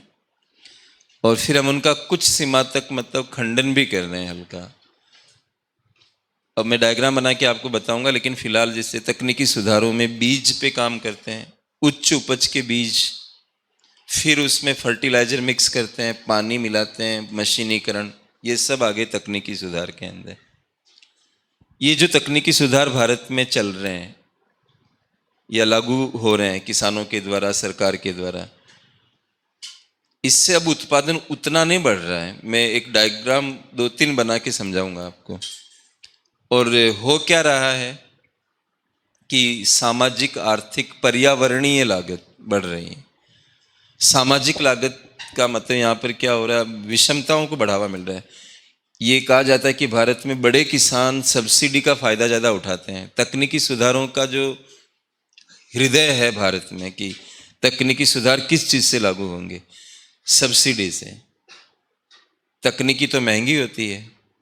आज रिलायंस जियो के आने के बाद हम देखते हैं कि भारत में हर आदमी फ़ोन के साथ इतना जुड़ गया है, व्हाट्सएप, फेसबुक, इवन गांव में बिना पढ़े लिखे लोग भी उनका इस्तेमाल कर रहे हैं। वजह क्या बनी? उसका चीपर होना। अगर आप इनका इंटरनेट वगैरह का इस्तेमाल करने का, डेटा का, इसका ज़्यादा रेट रखो, आप अगर बहुत महंगा कर दो, तो तकनीकी अच्छी होते हुए भी, संवाद की तकनीकी कि हमें किसी से बात करनी है, किसी को मैसेज भेजना है, तो उसका लोग नहीं करेंगे उतना इस्तेमाल। अब फर्टिलाइजर अच्छा होता है लेकिन महंगा है तो लोग नहीं इस्तेमाल करेंगे। इसलिए सरकार इसमें क्या करती है, सब्सिडियां देती है। और ये WTO में भी डिस्प्यूट पैदा करता है। अब कैसे पैदा करता है वो मैं सब्सिडियों का टॉपिक आपको बताऊंगा। लेकिन भारत में किसानों को बिजली ऑलमोस्ट फ्री है, सिंचाई फ्री है, फर्टिलाइजर केंद्र सरकार कम दामों में उपलब्ध करवाती है। में थोड़े बहुत सुधार किए सरकार ने, लेकिन उतने नहीं हुए चेंजेस जितने होने चाहिए। यूरिया जो है वो चीपर हो जाता है। सरकार की कुछ जो सब्सिडी देने का जो तरीका है, वो मैं सब्सिडियां पढ़ाऊंगा तब आपको बताऊंगा। अब ज़्यादा यूरिया का इस्तेमाल करने से एक समस्या खड़ी हो जाती है जिसको हम कहते हैं यूट्रोफिकेशन। सब लेखन में आ जाएंगे अपनी जगह पर, आप चिंता नहीं करो। यूट्रोफिकेशन में क्या होता है कि जो ज़्यादा यूरिया होता है वो लीक हो जाता है, आसपास की वाटर बॉडीज में चला जाता है। जैसे छोटी छोटी नहरें, वितरिकाएं, उनमें चला गया। फिर वहाँ क्या होता है कि एल्गी का विकास होना शुरू हो जाता है। एल्गी उसको इस्तेमाल करती है अपने डेवलपमेंट के लिए। जैसे जैसे एल्गी बढ़ती है वैसे वैसे आसपास के प्लांट के लिए ऑक्सीजन कम हो जाती है और वो मरने लग जाते हैं। इस पूरी प्रक्रिया को यूट्रोफिकेशन कहा गया है। और मैं कोई साइंस का न तो टीचर हूँ नहीं स्टूडेंट हूँ, राइट। लेकिन मैंने वर्ल्ड बैंक की एक रिपोर्ट आई थी 2018 जनवरी में, उसका नाम था सिस्टमेटिक कंट्री डायग्नोस्टिक, वो भारत के ऊपर थी। तो भारत की जो समस्याएं हैं उनके ऊपर उन्होंने हर टॉपिक पर रिसर्च किया। सिस्टमेटिक कंट्री डायग्नोस्टिक, डायग्नोसिस कर रहे हैं वो एग्रीकल्चर का भी, हर जगह पे बहुत अच्छा रिपोर्ट है वो। मैं बहुत जगह इस्तेमाल करूंगा और आप पढ़ सकते हो तो मैं बता दूंगा, तो वो रिपोर्ट आप डाउनलोड कर लेना। है अंग्रेजी में, मतलब थोड़ा थोड़ा समय मिले जैसे देख सकते हो आप। उसमें बताया गया है ये यूट्रोफिकेशन, मतलब मैंने वहाँ से सीखा है इसको। मैं कहने में कोई मेरे को प्रॉब्लम नहीं है, अब ज्ञान कहीं कहीं से तो मिलता ही है। मतलब तो यूट्रोफिकेशन की प्रक्रिया, मतलब पढ़ने के दौरान मैंने कभी पढ़ी होगी, मेरे को याद नहीं है, लेकिन उस रिपोर्ट को जब मैंने पढ़ा तो उसमें मुझे क्लैरिटी आई कि ये यूट्रोफिकेशन क्या चीज़ होती है। क्योंकि हम इकोनॉमिक्स के टीचर्स हैं, तो अब साइंस के टर्म जहाँ आ जाते हैं तो वहाँ कठिनाई होती है कई बार। जैसे वर्चुअल करेंसी मनी बैंकिंग में आएगा, बिटकॉइन। अच्छा, हमारी सरकार सेंट्रल बैंक डिजिटल करेंसी लाने के लिए बोल रहा है, रिजर्व बैंक। अब वर्चुअल करेंसी में सबसे बड़ी दिक्कत क्या आती है? Blockchain technology. अब वो साइंस वाले लोग ज़्यादा जानते हैं, आईटी वाले ज़्यादा जानते हैं, लेकिन चूंकि वर्चुअल करेंसी लोग खरीदते हैं बिटकॉइन वगैरह, तो अब वो इकोनॉमिक्स में भी आ जाता है। तो थोड़ी उसकी प्रोसेस को समझाने के लिए प्रॉब्लम होती है, क्योंकि वहाँ साइंस लिंक हो रहा है, आईटी लिंक हो रहा है, इस वजह से। ऐसे एक आधे टॉपिक होते हैं जहाँ पर इस तरह की फंसावट आती है, लेकिन मैं तो रिसर्चर टाइप का हूँ। मैं इतने रिपोर्ट पढ़ डाले उसके लिए, बिटकॉइन के लिए, कि कैसे वो क्रिएट होता है और कैसे ब्लॉकचेन बनती है, कैसे डिस्ट्रीब्यूटेड लेजर टेक्नोलॉजी होती है, राइट। लेकिन जब वो चीज़ आई सामने तो पढ़ेंगे ना उस चीज़ को, नहीं तो ऐसे कैसे, मतलब उसका प्रसंग बनेगा तभी तो, राइट। तो तकनीकी सुधार आजकल क्या है कि मैं ये कह रहा था, यूट्रोफिकेशन के कारण पर्यावरणीय इकोलॉजिकल प्रॉब्लम पैदा हो रही है। आर्थिक समस्या इसलिए पैदा हो रही कि सरकार का घाटा बढ़ रहा है, राजकोषीय घाटा बहुत ज़्यादा है। ये आप पढ़ा भी होगा कि अभी तो बहुत ही ज़्यादा घाटा हमारे यहाँ 2021 में सरकार ने कहा था कि 3.5% घाटा रहेगा, उसको रिवाइज करके 9.5% भारत की जीडीपी का, और 21-22 के लिए 6.8%। जबकि हमारे देश में कई कमेटियां और एक्ट 3% का बताते हैं कि 3% से ज्यादा नहीं होना चाहिए। भारत ब्याज पर कितना पेमेंट करता है आपके हिसाब से? अगर हम एक साल में 1 रुपया खर्च करती है सरकार, 100 पैसा खर्च करती है, तो ब्याज पर हम लोग 18 पैसा देते हैं। और डिफेंस पे कितना खर्च करते हैं? 8 पैसा। ये ब्याज कहां से आया? यही घाटे लगा कर। घाटे कहां से आए? यही लोकप्रिय नीतियों को लागू करके कि सब्सिडी देने से जनता खुश होगी, हमें वोट देगी। तो ये ज्यादा यूरिया का इस्तेमाल भी हो रहा है, घाटा भी बढ़ रहा है, तो आर्थिक भी समस्या खड़ी हो रही है। इस तरह से ये मैंने लिखा है आपको। अब मैं एक डायग्राम बनाऊंगा इसका। आपको ज्यादा पेज भरने में विश्वास नहीं करना है कि आप क्लास का मूल्यांकन इस तरह से करना शुरू कर दो कि आज हमने कितने पेज लिखे। तो पेज पेज से थोड़ी होगा, मेरे पेज तो कम ही बनेंगे आपको, लेकिन एक एक पेज पे कितने सवाल सोल्व कर सकते हो वो अलग चीज है। मतलब ज्यादा लिखने से थोड़ी होता है। और उसमें भी लोग सुझाव दे देते हैं कि सर मतलब हम शॉर्ट नोट्स कैसे बना सकते हैं। मैंने कहा, यार कितना शॉर्ट नोट बनाना चाह रहे हो? तो हमारे देश में हम कृषि उत्पादकता बढ़ाना चाहते हैं, ठीक है, तो ऊपर ही ऊपर तो हम लिखेंगे कृषि उत्पादकता, ये बढ़ाना चाहते हैं, तो ऐसे एरो का निशान बना लें। और इसके दो तरीके हो सकते हैं।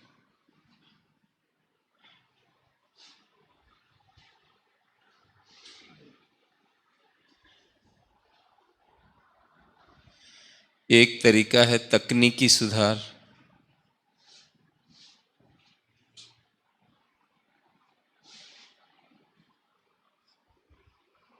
और एक तरीका है भूमि सुधार।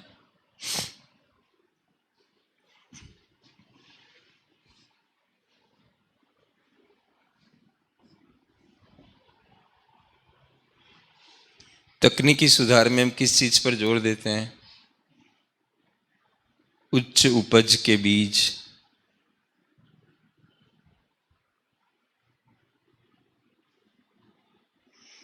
उर्वरक, मशीनीकरण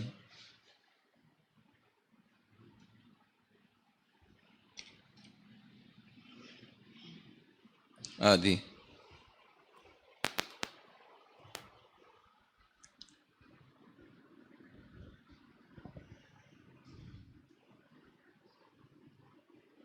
और इसमें ज़्यादा फोकस जो होता है, ऐसे तो बड़ा टॉपिक है लेकिन मेन लिख रहा हूँ, काश्तकारों के शोषण,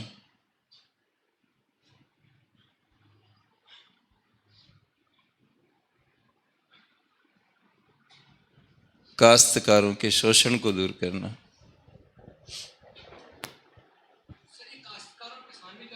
हाँ मैं बताऊंगा ना, बताऊंगा, अभी लिखो आप फिर बता दूँ। काश्तकारों के शोषण को दूर करना। ये जो यहाँ काश्तकार शब्द लिखा मैंने, ये वो लोग हैं जो दूसरों के खेत की जुताई करते हैं, और इनको बटाईदार भी कह सकते हो आप। तो ये काश्तकार शब्द जो है यहाँ पर मेरी क्लास में जब इस्तेमाल होगा, यूँ तो आप किसान को भी काश्तकार, जो काश्त करता है वो काश्तकार है, लेकिन ये भूमि सुधारों का जब चैप्टर हिंदी में पढ़ते हैं तो ये रूपांतरण किस तरह के होते हैं तो आपको पता है। तो काश्तकार शब्द जो हिंदी में आएगा उसको आप अंग्रेजी में कहेंगे टेनेंट फार्मर। एक प्रकार का क्या है वो? Tenant farmer. और जो टेनेंट फार्मर होते हैं वो ज़्यादातर क्या करते हैं, अपना एक खेती का हिस्सा भूस्वामी को देते हैं, इसलिए उनको क्या बोलते हैं, बटाईदार भी कहते हैं। तो यहाँ काश्तकार शब्द का मतलब मैं यहाँ लिख लेता हूँ,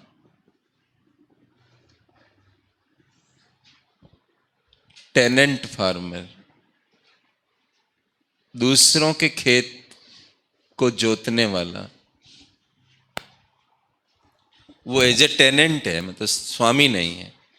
और इसीलिए जो टेनेंट फार्मर होते हैं वो ज़्यादातर जिस तरीके पे काम करते हैं, फसल का हिस्सा देते हैं, इसलिए इनको कई बार बटाईदार कहते हैं।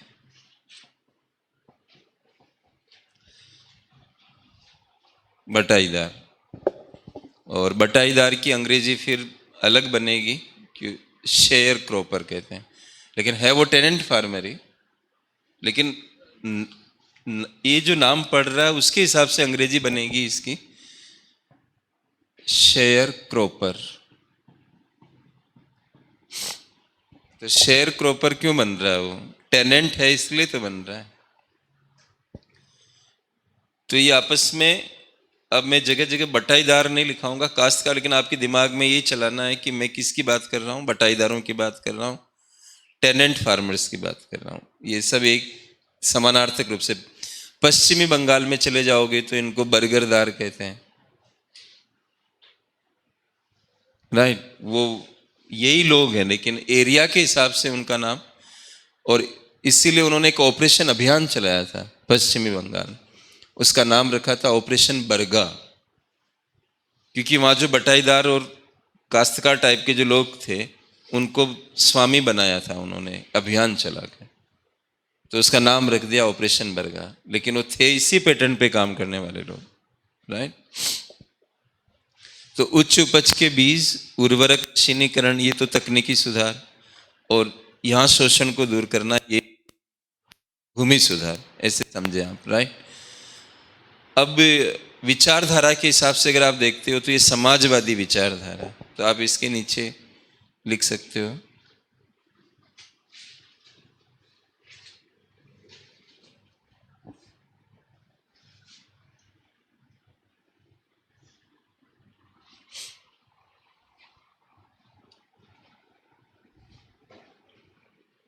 और यहाँ पर लिखिए पूंजीवादी विचारधारा।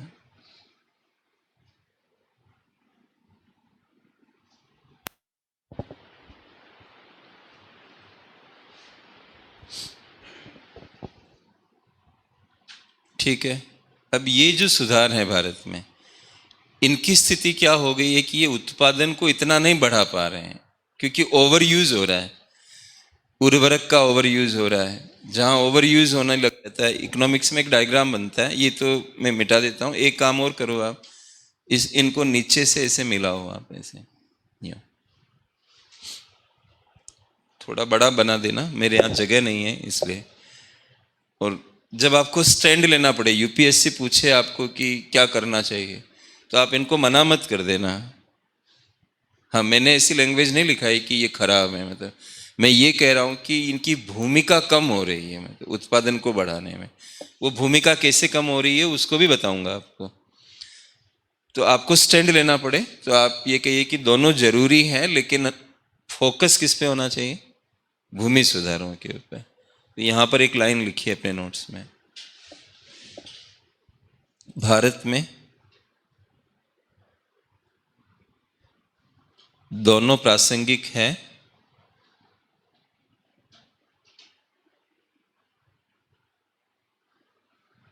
लेकिन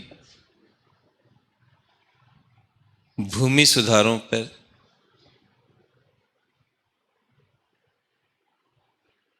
अधिक जोर देने की आवश्यकता है।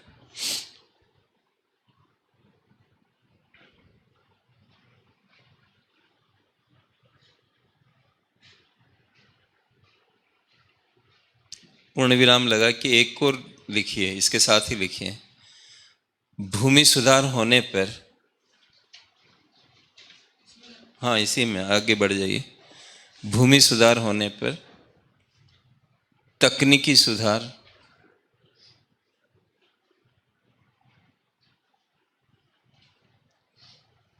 अधिक कुशल हो जाते हैं।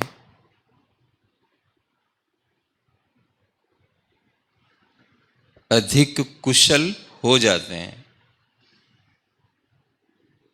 अब एक चीज सोचो आप कि किसान का शोषण नहीं हो रहा है, वो कितना जल्दी तकनीकी को इम्प्लीमेंट करेगा, अपनी जेब से भी पैसे लगा सकता है। खेत छोटे हैं, बड़े कर दो उनको, तो तकनीकी और अच्छे से लागू होगी। तो तकनीकी सुधार, अगर भूमि सुधार हो गए तो और भी बेहतर ढंग से काम करेंगे। लेकिन हम भूमि सुधारों को छोड़कर तकनीकी सुधार जो कर रहे हैं, मतलब चाय बना रहे हो आप और चीनी डाले जा रहे हो, हम इनको एक दूसरे का प्रतिद्वंदी नहीं बना रहे हैं लेखन में, हम एक दूसरे का पूरक बना रहे हैं। अब आप जूता तो पहन के आगे और मोजे को घर पर छोड़ आए। एक जेंटलमैन जो होता है वो टाई लगा रखा है, सूट पहना हुआ है, शूज पहने हुए हैं, रिस्ट वॉच डाला हुआ है, तो सब एक दूसरे की उसको बढ़ा रहे हैं। मतलब सूट के साथ टाई ज्यादा बढ़िया लगेगी। अब आप जीन्स पहन रखा, ऊपर शर्ट पहन के टाई लगाओगे तो टाई खराब लगेगी। कॉम्प्लीमेंटेरिटी को समझना चाहिए कि तकनीकी सुधार किसके प्रति कॉम्प्लीमेंट्री है। एक होता है सब्स्टिट्यूट, एक होता है कॉम्प्लीमेंट्री। सब्स्टिट्यूट में तो क्या होता है कि एक को हटाते और दूसरे को लाते हैं। ये प्रतिस्थापकता हमें पैदा नहीं करनी चाहिए जो हम करते हुए आ रहे हैं। हमने ये सोच लिया, जैसे एक बच्चा सो नहीं रहा है, कह रहा मैं पढ़ाई पढ़ाई पढ़ाई करूंगा। अरे तुम्हें सोना भी पड़ेगा, तुम्हें थोड़ा माइंड को आराम भी देना पड़ेगा, कहीं एंटरटेनमेंट भी करना पड़ेगा। ये थोड़ी कि एक ही धुन में लग गए, क्योंकि आराम की कॉम्प्लीमेंटेरिटी है आपके अच्छे कूल माइंड के लिए। हाँ, आप किसी एक को दूसरे की जगह लाने की कोशिश मत करो। कॉम्प्लीमेंटेरिटी में एक चीज और होती है कि सबकी सीमाएं होती है। जैसे आप चाय बना रहे हो तो सबकी सीमा है, दूध कितना डलेगा, पत्ती कितनी डलेगी, अदरक कितनी डलेगी, चीनी कितनी डलेगी, इलायची कितनी डलेगी। अब आप कहोगे कि यार दूध की जगह काम करते हैं, पानी को प्रतिस्थापक बना लेते हैं, तो चाय खराब हो जाएगी। और ज्यादा दूध डाल देते हैं तब भी कोई लोग चाय नहीं पी पाते हैं, वो कहते हैं दूध ही दूध की चाय बना दी, ये कोई चाय है? इस तरह से, क्योंकि कुछ लोग ऐसे भी होते हैं जो ब्लैक टी पीते हैं, उनको तो बिल्कुल ही ये ऑफर पसंद नहीं आएगा दूध वाला। यही तो है यूपीएससी, यही है जो आप इस तरह से पढ़ रहे हो। इसे पढ़ लो एक बार तो क्यों नहीं, कुछ होगा, आराम से होगा। यहाँ पर बहुत लोग बन के गए हैं, लेकिन मुझे अच्छा नहीं लगता है अपने बारे में बात करना या कुछ, मुझे अच्छा नहीं लगता है, काम करना अच्छा लगता है। तो ये इतनी बढ़िया लाइन आपने लिखी बाद में, जो एकदम ही प्रासंगिक बना दिया भूमि सुधार को। और एक लाइन से परीक्षक कितना खुश हो जाएगा और हमें कितने नंबर देके चले जाएगा, इसका कोई अंदाज हम नहीं बना पाते हैं कई बार। पैराग्राफ चेंज करिए। देखिए, भूमि सुधारों में, भूमि सुधारों में अन्य बातों के अलावा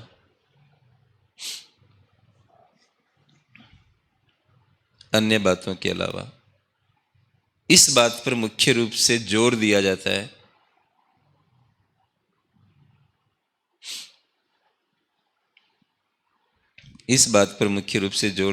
है कि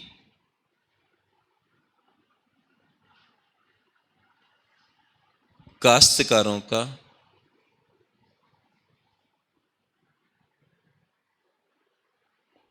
शोषण नहीं हो।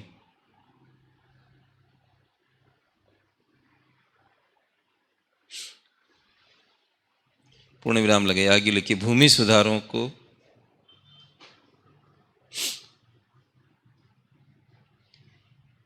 संस्थागत सुधार भी कहा जाता है।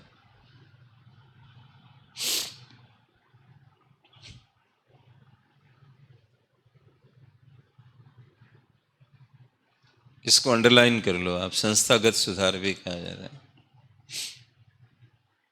यहाँ भूमि को संस्था माना गया है। संस्था किसको कहते हैं? जहां संबंध होते हैं। जहां संबंध नहीं होते वहां संस्था नहीं होती है। जैसे हम विवाह को भी संस्था कहते हैं भारत में, समाजशास्त्र में विवाह को भी संस्था माना गया, परिवार को संस्था माना गया, जाति को संस्था माना गया। तो विवाह किस रूप में संस्था है? पति और पत्नी के बीच में एक रिलेशन से बंधे हुए हैं, तो ये संस्था बन गया है। जब हम कहते हैं सामाजिक संस्थाओं का पतन हो रहा है, तो इसका अभिप्राय ये क्या होता है? सामाजिक संस्थाएं तो है ही, पतन कैसे हो रहा है? जो वो रिलेशन है वो कमजोर हो रहा है। जिन सिद्धांतों पर आधारित वो रिश्ता है वो कमजोर हो रहा है। अगर पुत्र, पिता, ये जितने भी नाम हैं हमारे देश में कहीं पर भी, ये अपने आप में इंस्टीट्यूट्स हैं, क्योंकि ये रिलेशंस को दिखाते हैं और रिलेशन के साथ ओब्लिगेशन को दिखाते हैं। जब मैं कहूँ ये मेरे पिता हैं, तो मेरा ओब्लिगेशन भी बनता है उनकी तरफ, और पिता का पुत्र की तरफ भी, कि जब तक बड़ा नहीं हो जाएगा तब तक उनका ध्यान रखना है। तो ऐसे संस्थाएं जो होती है वो रिलेशन पर आधारित होती है, ये ध्यान रखिए आप। जहाँ मान लीजिए आप लोग बैठे हुए हो क्लास में, आपको एक दूसरे से कोई मतलब नहीं है, सब अपने अपने हिसाब से मेरे से पढ़ने हुए आए हैं, और किसी से बात नहीं करता कोई भी, और मैं जाता हूँ वो भी चले जाते हैं, सब अपने अपनी घर चले जाते हैं, जहाँ भी जाना वहाँ चले जाते हैं, रोज आते हैं, ऐसे ही होता है। तो ये संस्था नहीं है। Unrelated group is not institute. आप में कोई कनेक्शन नहीं, लेकिन यहाँ आके परिचय होता है, जुड़ते हो आप, ये संस्था का रूप ले लेता है। हालांकि आप में से हर एक का जुड़ाव मेरे साथ जरूर है, क्योंकि आज आप मुझे एक टीचर के रूप में देख रहे हो, तो ये कनेक्शन बन रहा है। लेकिन आपका आपस में कोई कनेक्शन नहीं बन रहा है, तो आप संस्था नहीं है अपने आप में। किसी ट्रेन में यात्री यात्रा कर रहे हैं, कोई कहाँ जा रहा है, कोई कहाँ जा रहा है, किसी को किसी से मतलब नहीं है, तो वो संस्था नहीं है, वो ग्रुप टाइप का कोई, ऐसे ही अलग अलग लोग जा रहे हैं, दूर से दिखेगा कि एक ग्रुप जा रहा है, लेकिन कोई मतलब नहीं है। तो संस्था रिलेशन से बनती है, और ये भूमि सुधारों में रिलेशन बन रहा है। शोषण कहाँ होगा? जहाँ रिलेशन है। शोषणकारी संबंध, ये बोलते हो ना, फ्यूडलिस्टिक, सेमी फ्यूडलिस्टिक रिलेशंस, मतलब। तो भूस्वामी अपने आप को फ्यूडल मान रहा है, मतलब, और वो उसको कह रहा है कि मेरे को ज्यादा लगान दो, नहीं तो मत काम करो। एक आर्थिक संबंध तो बन रहा है ना यहाँ। तो ये इन संबंधों को सुधार रहे हो, इसका मतलब ये संस्थागत सुधार है। और भूगोल ऑप्शनल में एक सवाल पूछा गया था, ऑप्शनल भूगोल में, कि भारत में कृषि उत्पादकता के दबे होने का कारण संस्थागत कारण है। कौन से कारण? संस्थागत कारण। वो क्या पूछ रहा था यूपीएससी? भूमि सुधार। अब बच्चा सवाल तो तब करेगा जब सवाल समझ आएगा। लोग मेरे को पूछते कई बार कि सर उत्तर कैसे लिखें। मैं कहता हूं उनको कि आप ये सवाल मत करो, पहले ये सवाल करो प्रश्न कैसे समझें। प्रश्न समझोगे तब तो उत्तर लिखोगे। वहां कोई अलंकृत भाषा जीएस में क्या चलेगी? इतने कम शब्दों में आप कौन सी भूमिकाएं बना दोगे? 2 लाइन से बड़ी भूमिका होनी नहीं चाहिए। सवाल के ऊपर आइए सीधा। 3 भाग में टूटा हुआ 50-50 शब्द मिल रहे हैं, क्या भूमिका बनेगी उसमें? जो पूछ रहा उसका उत्तर दो। यही लेखन कला है जीएस में। तो निबंध में होती है लेखन कला, उसमें क्या लेखन कला है? बस छोटे मोटे बातें उनको ध्यान में रखो कि कोई टॉपिक पे सवाल पूछा तो सीधा ही उस पर शुरू मत करो। एक भूमिका दो कि किस फ्रेम में ये आता है। मतलब जैसे भारत में भूमि सुधारों की आवश्यकता बताइए, एक सवाल आ गया जैसे, तो सीधा ही लिखोगे भूमि सुधार ये होते हैं, ऐसे थोड़ी होता है। ऐसे लिखोगे भारत में कृषि उत्पादकता बढ़ाना, मतलब एक उद्देश्य है। और कृषि उत्पादकता से कनेक्ट करके फिर जाओ इसमें। और कृषि उत्पादकता के लिए तकनीकी सुधारों के अलावा भूमि सुधार पर ध्यान देने के लिए कहा गया है। फिर आओ भूमि सुधार क्या होते हैं, पैराग्राफ चेंज करके, और वो किस चीज़ पे फोकस करते हैं और उससे कैसे कृषि उत्पादकता बढ़ जाएगी। ये ऐसे अटेम्प्ट होगा ना। तो इतना तो सभी लोग जानते हैं कि डायरेक्ट थोड़ी जाया जाता है, कुछ भूमिका बना के हल्की फुल्की फिर उसमें जाया जाता है। लेकिन आप एक ही पैराग्राफ की भूमिका बना दी, ये भी गलत है। मतलब 2-3 लाइन की बनाइए ज़्यादा से ज़्यादा। तो इनको संस्थागत सुधार भी बोला जाता है। पैराग्राफ चेंज करिए। लिखिए, भारत के ग्रामीण प्रदेशों में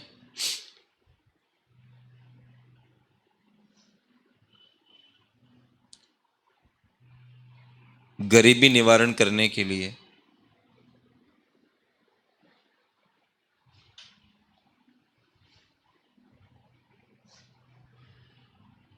अन्य बातों के अलावा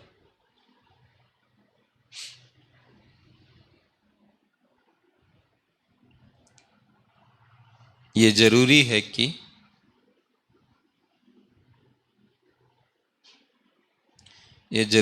कि भूमि सुधारों के अंतर्गत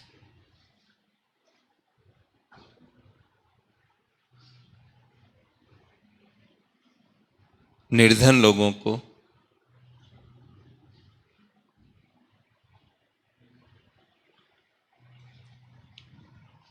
कृषि योग्य भूमि का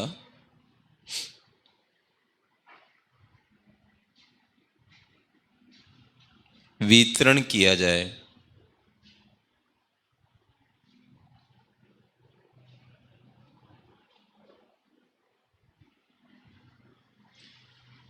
आगे लिखिए, पैराग्राफ चेंज करिए। सामाजिक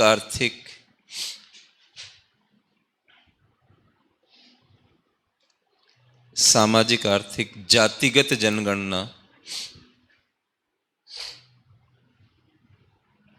जातिगत जनगणना 2011 के अनुसार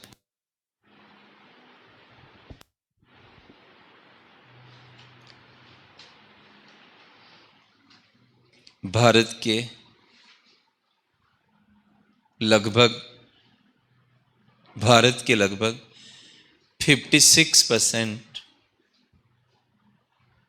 56% ग्रामीण परिवार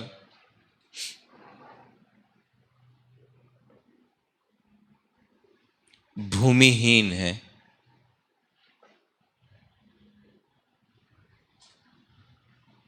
ऐसी स्थिति में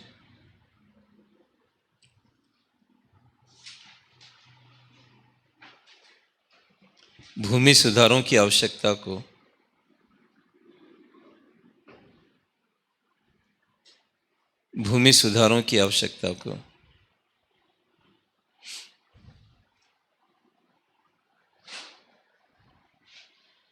समझा जा सकता है।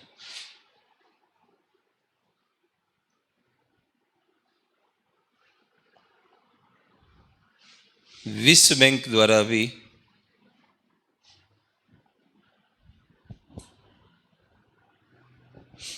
विश्व बैंक द्वारा भी ये कहा गया है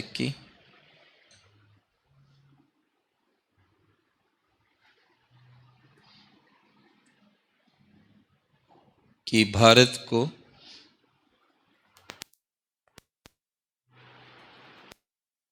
ग्रामीण प्रदेशों की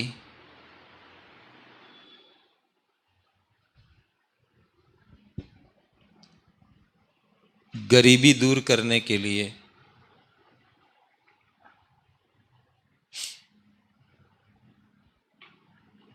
भूमि सुधारों पर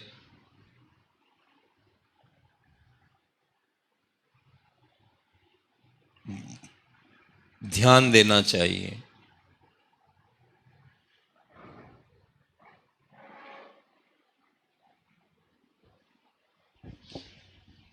एक दो सवाल लिखो आप, फिर आगे बढ़ते हैं। साइड में या कहीं पर भी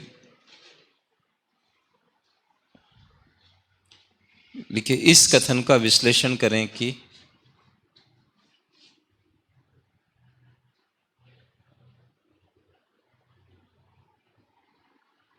इस कथन का विश्लेषण करें कि भारत में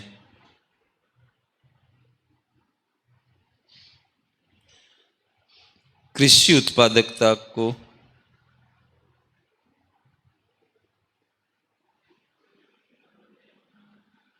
बढ़ाने के लिए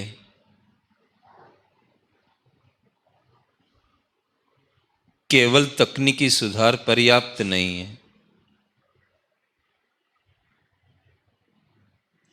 केवल तकनीकी सुधार पर्याप्त नहीं है।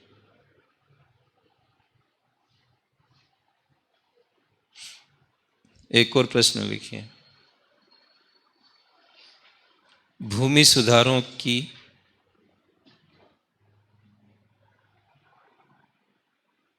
मुख्य विषय वस्तु क्या है?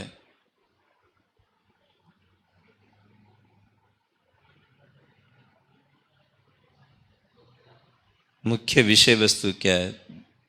दूसरा भाग लिखिए, ये पहला पार्ट है, दूसरा लिखिए, भूमि सुधारों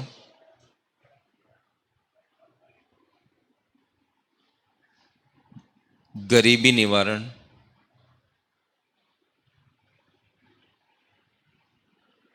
और कृषि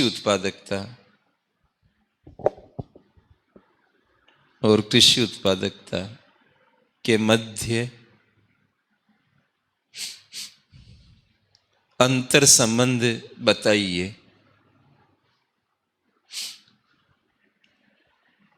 अंतर संबंध बताइए। नहीं, अब अगला हेडिंग लगाएंगे हम लोग। ये तो प्रस्तावना था और कुछ सवाल मैंने आपको लिखा है।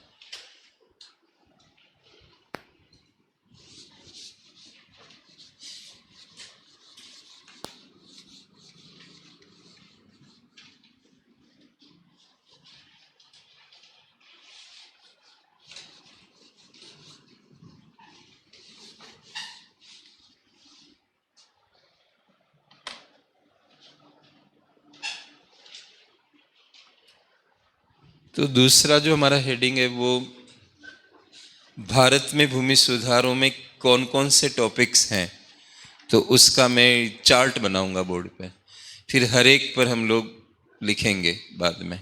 तो सेकंड जो है, पहला था प्रस्तावना और दूसरा है भारत में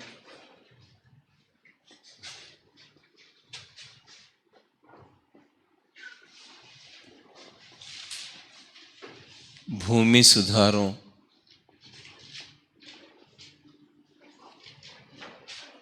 की विषय वस्तु।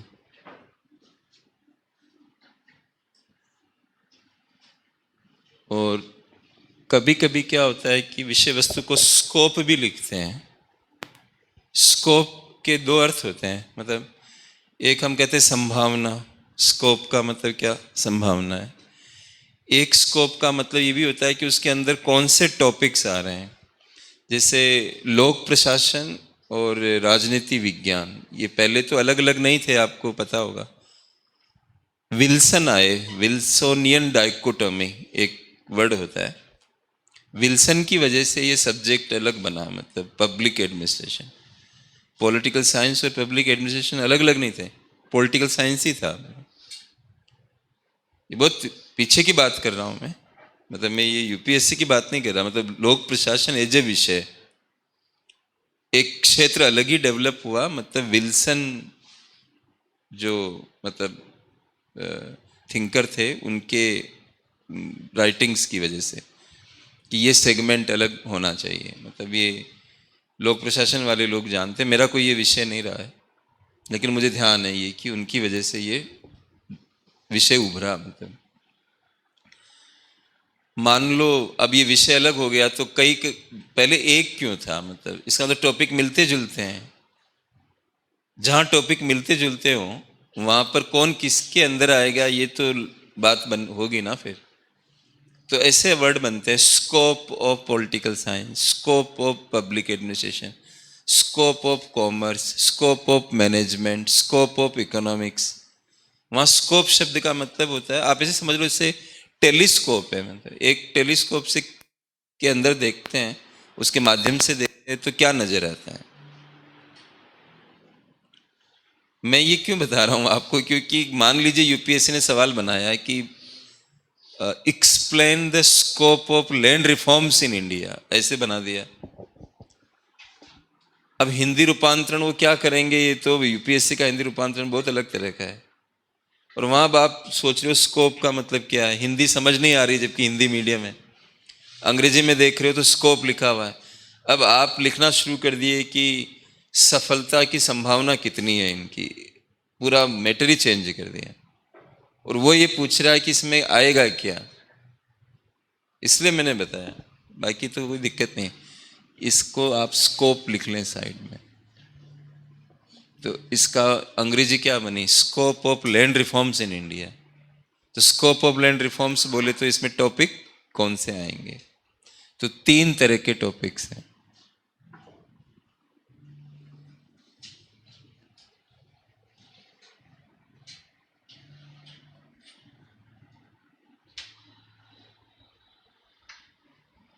फर्स्ट आप लिखेंगे बिचौलियों का अंत।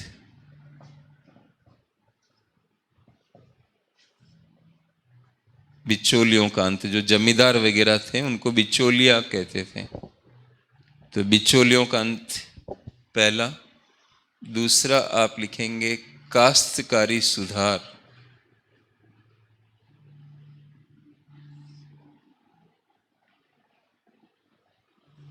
इनकी अंग्रेजी हम जब इनके बारे में लिखेंगे तब करेंगे। काश्तकारी सुधार, राइट। ये काश्तकारी सुधार 3 प्रकार के थे।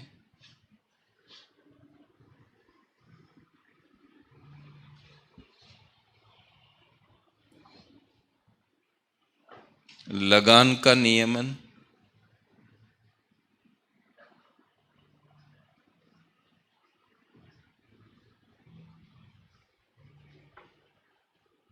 लगान का नियमन। दूसरा आप लिखेंगे काश्तकारी में स्थायित्व।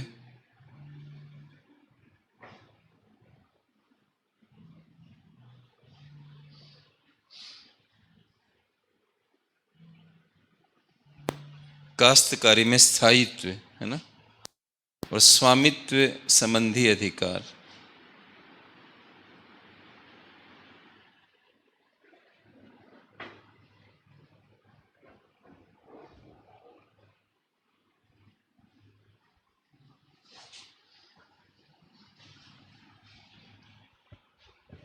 ये 3 इसमें आएंगे। और तीसरा जो यहां पर है वह कृषि भूमि का पुनर्संगठन।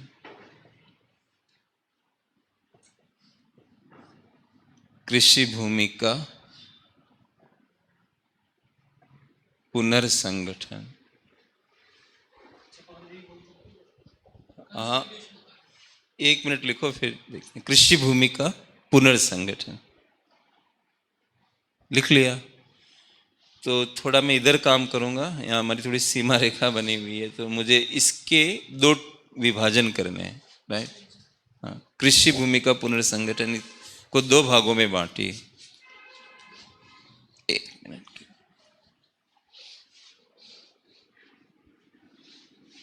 इसको मैं यहां लिख रहा हूं, कृषि भूमि का पुनर्संगठन। आप वहीं पर रहिए जो आपका नोट्स है।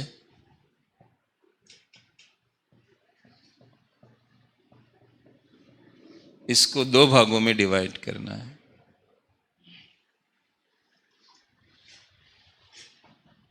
तीसरे नंबर का है ना, छोटे खेतों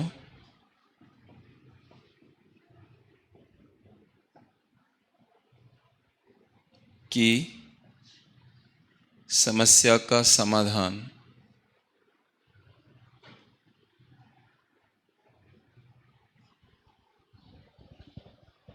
छोटे खेतों की समस्या का समाधान। और दूसरा लिखिए, निर्धनों को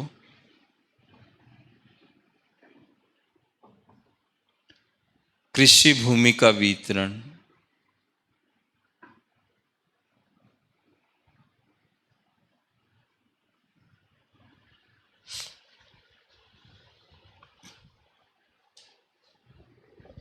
मतलब जो कृषि भूमि को रीऑर्गेनाइज कर रहे हैं, तो एक तो छोटे खेतों की प्रॉब्लम दूर करेंगे और निर्धन लोगों को कृषि भूमि का वितरण भी इसके अंदर आएगा।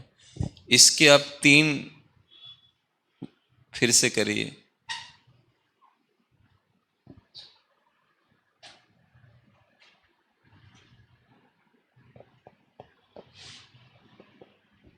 यहां पर लिखिए चकबंदी। अंग्रेजी अभी नहीं लिखेंगे, बाद में देखेंगे। यहां लिखिए सहकारी कृषि।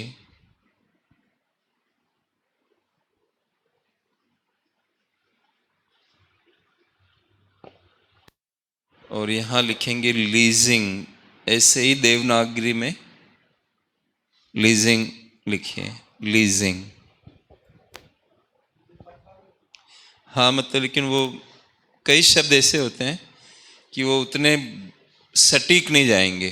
आप पट्टेदारी या इस तरह से लिखोगे तो एग्जामिनर कंफ्यूज हो सकता है।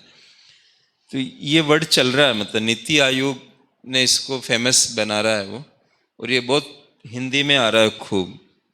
तो आपको कम्युनिकेशन करना है और लिखने में भी अच्छा लग रहा है हिंदी में। अब आप अपॉर्चुनिटी को हिंदी में मतलब देवनागरी में लिखोगे तो अजीब सा नहीं लगेगा अपॉर्चुनिटी, लेकिन लीजिंग तो दिखने में कि सुंदर बढ़िया लग रहा है, तो चल जाएगा। ये पट्टा वगैरह लिखोगे तो वो फिर उतना बढ़िया लगेगा नहीं। तो आपको मैं जहां सलाह दूं उसको आप मान लेना, क्योंकि मैं कोच हूं आपका। ये तो इस तरह से। और इधर आइए, इसमें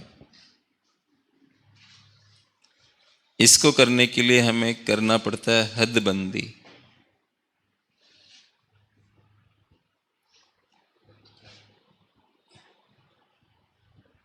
और इसको सीलिंग कहते हैं अंग्रेजी में, लेकिन अभी मत लिखो अंग्रेजी। तो हम जब इनका नंबर आएगा एक एक का, तब हम लोग अंग्रेजी लिखेंगे।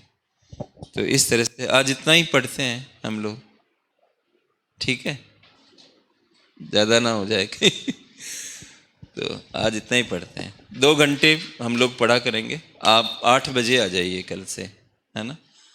तो टाइम पे क्लास शुरू कर देंगे और 2 घंटे पढ़ लिया करेंगे। ये प्रश्न जो मैंने आपको दिए 200 वर्ड्स में करिए इनका। 200 वर्ड्स में भी ये लिमिट रखते हैं हम लोग। और लिख के लाना, मैं खुद देखूंगा, मैं खुद ही जांचूंगा आपके प्रश्न। हमारा आप गिन लेना ना, मतलब जैसे एक लाइन में शायद 7-8 लिखते होंगे हिंदी में आप, 8 एक आते होंगे, मेरे मेरे 7-8 आते हैं, आप देख लेना, फिर उसको काउंट कर लेना एक बार।